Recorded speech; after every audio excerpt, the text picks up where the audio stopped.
It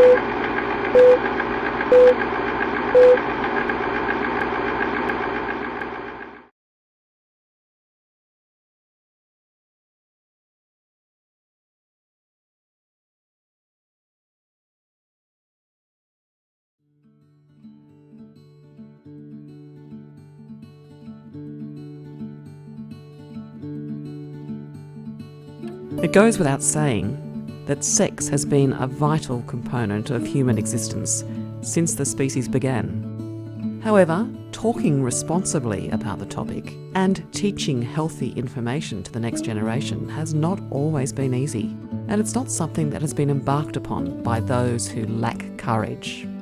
While 1926 was not a year when sex education was new, the first recorded book on the facts of life was published in Britain in 1650, it was a point in time when a courageous group of Australian gentlemen decided to take on this controversial topic without fear of criticism or social reaction.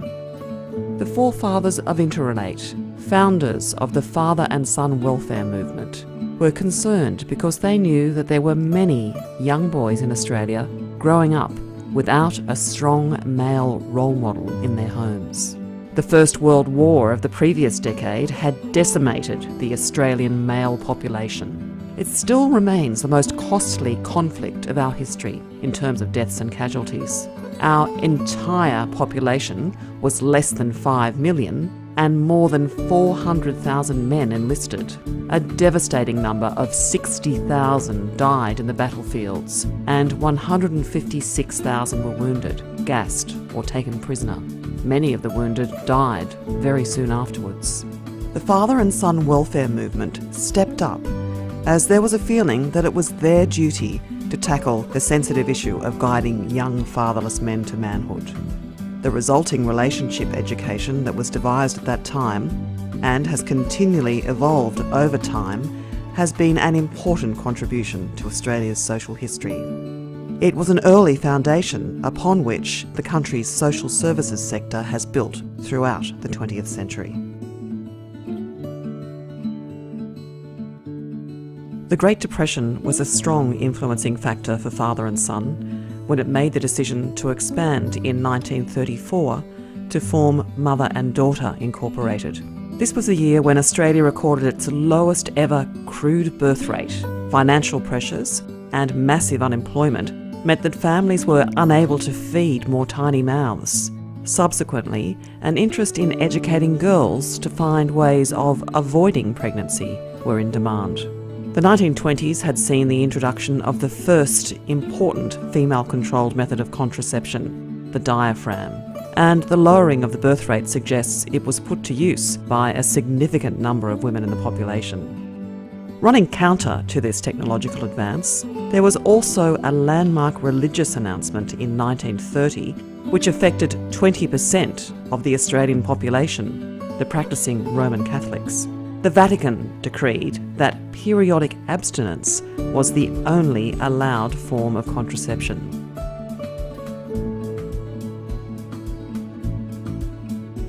Philip Dart has lifelong memories of the organisation, starting with involvement as a schoolboy attending a father and son sex education session. He utilised the marriage preparation service prior to his wedding and worked as a counsellor for a number of years before finally being invited to join the staff in 1972.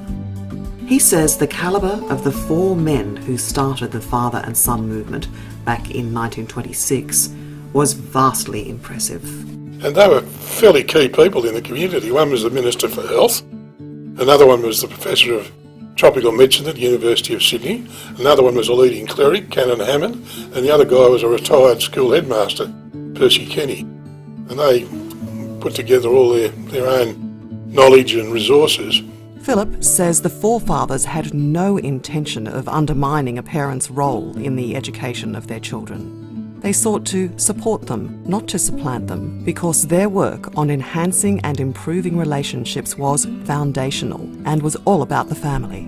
Those 4 guys independently believed there was a need for something like what was called then Father and Son Welfare Movement, later included the Mother and Daughter section. You know, they were males, and It took a while for them to realise that it was just as important to involve the females. But I think also because of the attitude towards sexuality in those days. It was, quite a risky thing to even mention the word sex, let alone have education, The first director, Percy Kenny, wrote the initial course materials with his wife, and the organisation went on to sell more than 3 million copies of the guidebooks before they were replaced by more modern publications. They talked about presenting wholesome sex education. I think what they meant was putting it in context as part of total personality development and seeing where it fits into the equation. Society was in turmoil following the First World War. Values were being questioned. Promiscuous behaviour was leading to a sharp increase in sexually transmitted infections, or venereal diseases as they were then known, and there was a general lack of understanding about the human condition. This was quite a revolution because in the earlier stages of our existence, we had a number of our publications confiscated in the post and burnt.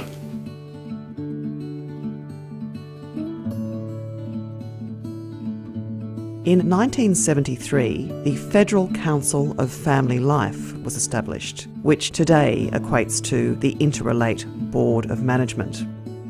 The professionalising of the organisation in this year coincided with a significant social movement which brought about the era of personal growth, which followed the growth of the human potential movement in the United States. Family Life was a leader in developing and presenting programs with this approach. The credo was, better family relationships are possible and we can learn how to do it. This was also the era of a great pioneer of the organisation, John Robson, and his wife Irene.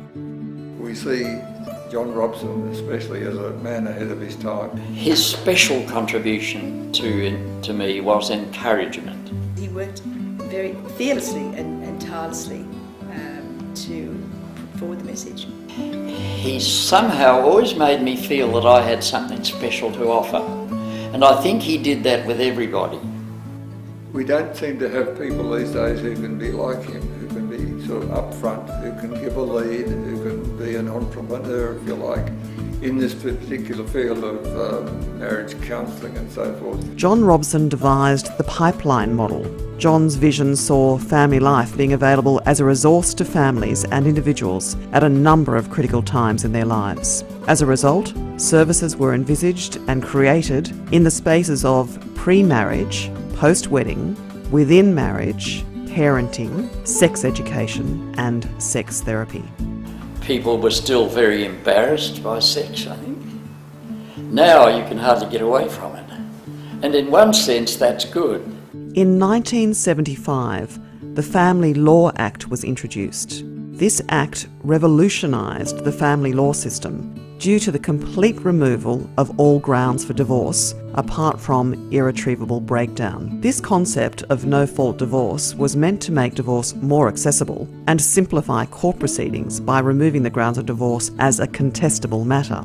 Following the introduction of the Act, there was a large jump in the number of divorces, from 28,308 divorces in 1975 to more than 66,000 in 1976. Australia also saw the establishment of a central federal family court, which became a specialist court for family law matters.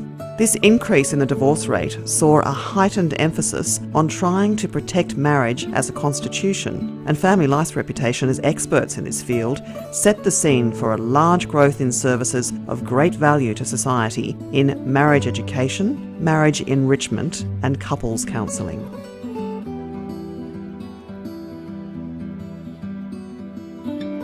Prime Minister Bob Hawke created a new environment of conciliation in Australia throughout the 1980s, and this approach was eventually to permeate across all sectors of society, with the catch cry that we would use national reconciliation instead of confrontation to build Australian industry and commerce. By 1990, the Labor government had introduced a similar conciliation and mediation methodology to the Family Law Court. Between 1975 and 1990, the sharp increase in the divorce rate had produced an enormous workload for the court system, which was the main avenue for resolving conflicts and consequences of divorce. Many thought that the adversarial nature of the court system actually made matters worse. So, in an attempt to solve this situation, the Federal Attorney General's Department introduced mediation. Family Life was perfectly placed to take on these contracts with its long-established reputation and expertise in family relationships. Funding was granted and counsellors employed to cope with the load of helping families in this new era of mediation. Rapid social change in the 1990s also brought new hope for Australia's Indigenous people. Prime Minister Paul Keating changed the course of history in 1992 when he declared it was time for white settlers to take responsibility for their actions. It was we who did the dispossessing. We took the traditional lands and smashed the traditional way of life. The organisation had already been working with Indigenous clients, and this was the era to build on this, starting with the Indigenous yarning service, Interrelate, at Lismore. Prime Minister Kevin Rudd made further gains with his apology to the stolen generations in 2008. We apologise for the laws and policies of successive parliaments and governments that have inflicted profound grief, suffering and loss on these our fellow Australians. In more recent times, the establishment of Catania, Interrelate's Aboriginal and Torres Strait Islander staff reference group, ensures current and future reconciliation action plans are appropriately framed and executed.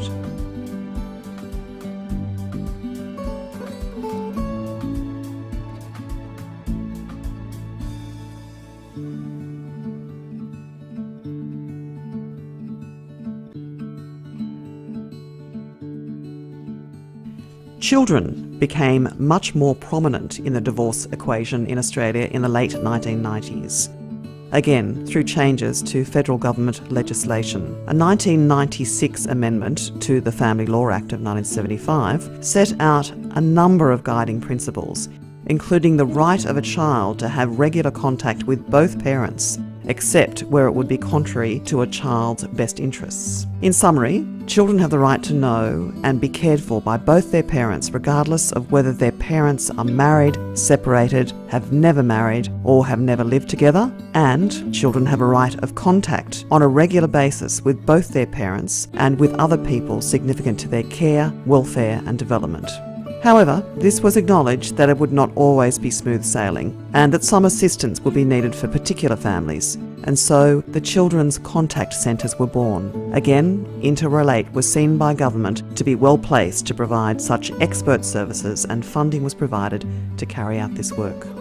I think Interrelate's been able to really morph itself with the times and keep moving and keep shaping, but keeping to its vision of supporting families and individuals and couples. Yeah. The alarming rise in mental illness in Australia has seen Interrelate move into the Family Mental Health Support Service, with a focus on early intervention for young people at risk of developing mental health issues. Support is also being provided to the families of mental illness sufferers to focus on healthy relationships, which is core to Interrelate's existence. Since 2013, a Royal Commission has given tens of thousands of Australians the chance to finally speak up about the betrayal of trust and lifelong damage they've experienced as victims of institutionalised child sexual abuse. Many victims say they have been living with the trauma associated with the abuse ever since, and for some, this has been as long as 80 years. But beyond the evidence of abuse here, there is also, I believe, a cause for concern that other adults who could have done something to make a difference to the lives of these children didn't do what they should have, either by becoming complicit in people being moved around, for example, or by averting their eyes and by acts of omission. Comprehensive therapeutic support has been essential for many victims, and again, it is Interrelate that's been entrusted with federal government funding to deliver this highly specialised service. Interrelate has also created links to schools, safe and awareness programs, working with communities and children. This work aims to empower young people to be responsible and socially aware of inappropriate behaviours.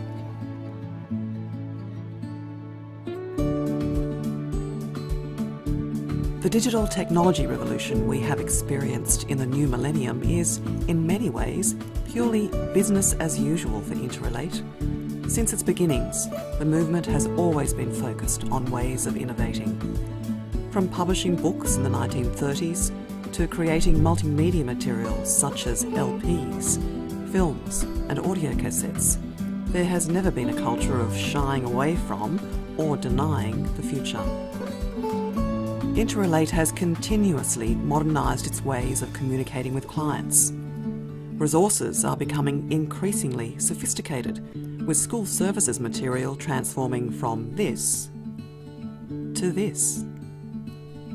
And today we look to the future, knowing that our current leaders, CEO Patricia O'Celli and Chairman Alan Gibson and their teams, are looking to blue skies and repositioning the organisation for what lays ahead. Reducing our technical footprint. Looking at definitely the census information. We should be able to use more data, important because it's all about data analytics, big data, partnership with the medical center, so they will just refer to us, some of our clients. That sort of partnership and technology integration will help us greatly. If they do it there and then the chances are higher. Historically, the area of Aboriginal business has often been seen as an add-on to the core business of organisations, and one of the messages that I hope to get across through the Aboriginal cultural awareness with the board director training was to say that we need to integrate or just make Aboriginal business a part of core business of the organisation. Today is an opportunity for all who belong within Interrelate to celebrate the first 90 years and to reflect on all that the organisation means to them. And at the end of this day, and every other day since 1926, we know that it's the passion of the people associated with Interrelate that make it great. I really enjoy teaching couples how to have a good relationship, what a healthy relationship looks like. I actually like sitting with a couple in the middle of an argument, not counselling them, but actually helping them to talk well and listen and to resolve something. It's not enough, is it, to be a do-gooder and want to be involved in the organisation. It needs specific competencies, and I think that's important, yeah. The feeling of cohesion and of respect and support that existed really right across the board. I just feel so enriched by having been associated from 1974 even to now with this multicultural, diverse, not just Christian organisation. It's enriched my life and it enriched my wife's life.